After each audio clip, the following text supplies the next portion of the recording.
19h40, merci d'être avec nous sur BFM TV. Le voile intégral est désormais hors la loi. Les policiers vont devoir faire appliquer le texte, cette circulaire de Claude Guéant. On en parle ce soir avec mes invités.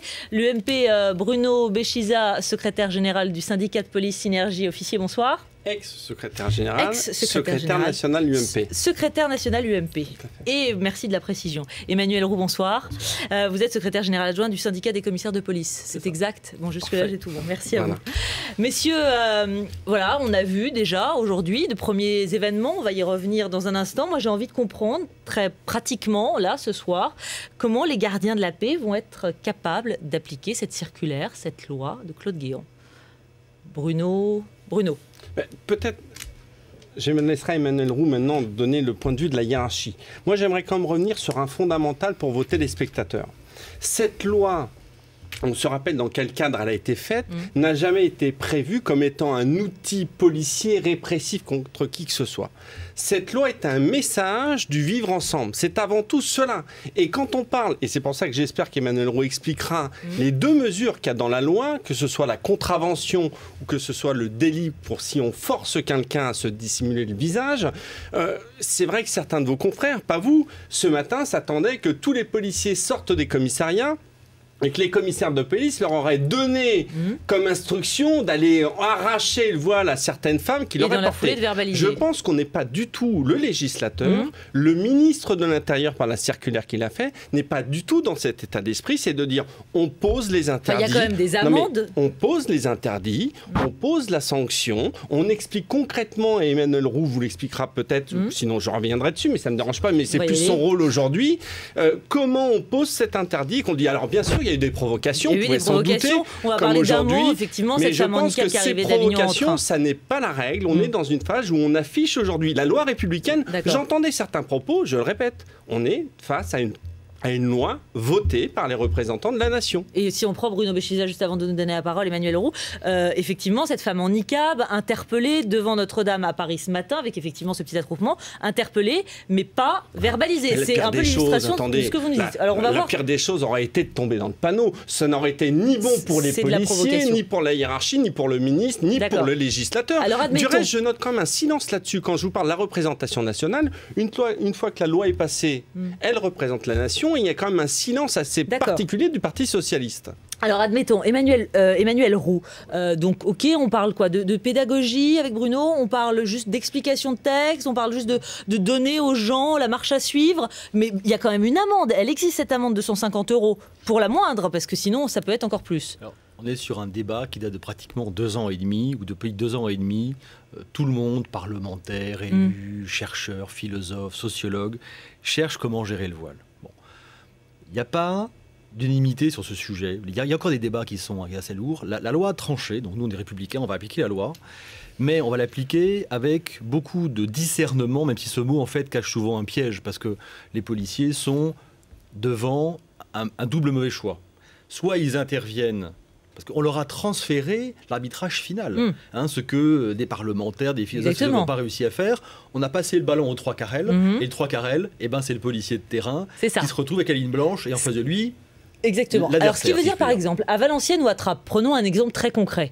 Quand sur les marchés, on voit des femmes voilées, avec le niqab ou la burqa, comment ça se passe pour un gardien de la paix? Est-ce qu'il doit y aller? Est-ce qu'il ne doit pas y aller? Alors, le policier doit mettre en œuvre la loi. Donc il n'a pas vraiment le choix, si je puis dire. Il faut qu'il y aille. Mais il n'y va pas pour verbaliser. On n'est pas sur un contrevenant au code de la route qui a brûlé un feu, qui va verbaliser. On est sur un policier qui retrouve sa mission essentielle de régulateur social. Donc il va faire de l'explication de texte, il va être pédagogue, il va lui la mettre en garde. Il va y aller en souplesse, il va rappeler les termes de la loi, il va rappeler que la loi a tranché. On est d'accord, pas d'accord, mais elle a tranché. Et... qu'il faut enlever le voile. Donc au niveau de la procédure, c'est important. On n'est pas dans le forfaitaire. C'est-à-dire que vous et moi, on a l'habitude, peut-être, si on se stationne mal, d'avoir un policier qui arrive, qui remplit son carton et qui vous donne le carton. Là, on est dans une procédure bien que ce soit de la contravention différente. Dire, on demande, on contrôle l'identité de la personne. Si j'ai bien, si j'interprète en tant que policier, on lui demande de se dévoiler normalement. On lui demande au bout d'un moment de se dévoiler. Qu'elle puisse justifier de son identité. Si elle ne le fait pas, effectivement, on passe du contrôle d'identité à la vérification d'identité qui donne le droit au policier de la ramener. Je dis bien qu'il donne le droit de la ramener au commissariat et à partir de là, il y a aussi la chaîne judiciaire qui rentre dans le jeu parce que le procureur sera avisé. Moi, je veux quand même mettre en garde une chose. Et là où il ne faut surtout pas effectivement que ce soit les policiers de terrain qui aient le mauvais rôle, mais de la même manière, moi je pense à vos téléspectateurs. Et c'est pour ça que je faisais le parallèle avec le code de la route. On enlève toutes les provocations qu'on a vues. On en aura encore un certain temps.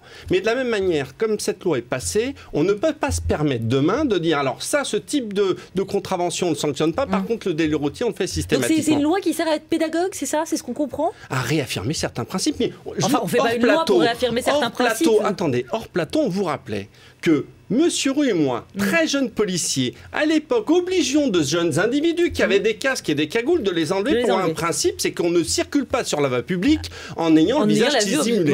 Quelle tête feriez-vous si face à vous ce soir, j'étais arrivé avec une cagoule? Alors très bien, ok. Prenons un autre exemple concret, si vous voulez bien. Allons sur les Champs-Élysées, par exemple, et allons voir, à la sortie de certaines grandes enseignes, que je ne citerai pas, comment ça se passe pour ces femmes d'émir qui arrivent voilées avec leur paquet et leur chauffeur. Là, honnêtement, moi, je ne suis pas inquiet une demi-seconde. Elles sortiront de leur limousine pour rentrer dans le magasin directement. Elles iront dans les salons privés chez ces grandes marques. Et l'infraction, la contravention... Donc là, on n'est pas sur la voie publique? Si, mais l'infraction va durer 15 secondes.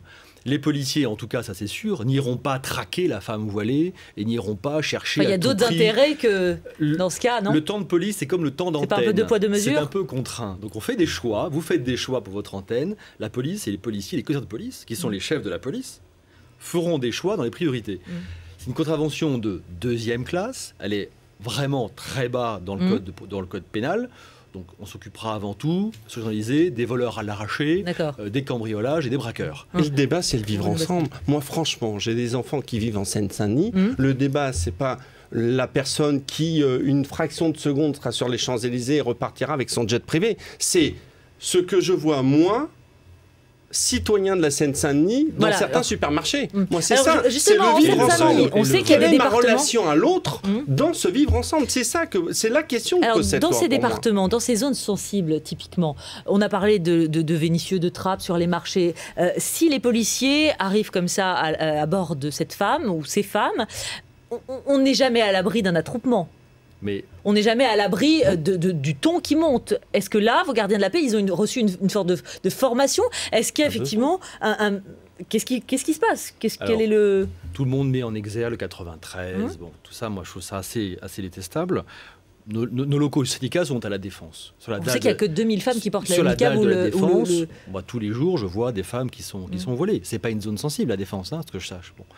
Moi, ce que je crains beaucoup plus pour les policiers, c'est quand un particulier va les requérir publiquement. Leur dire, regardez là-bas, il y a une femme qui est voilée, faites quelque chose. Messieurs les policiers, la loi, on vous a parlé, la loi vous impose de réagir. Et là, le policier sera en quelque sorte un peu prisonnier de cette espèce de contrôle social un peu malsain d'ailleurs, où il aura du mal à s'en sortir.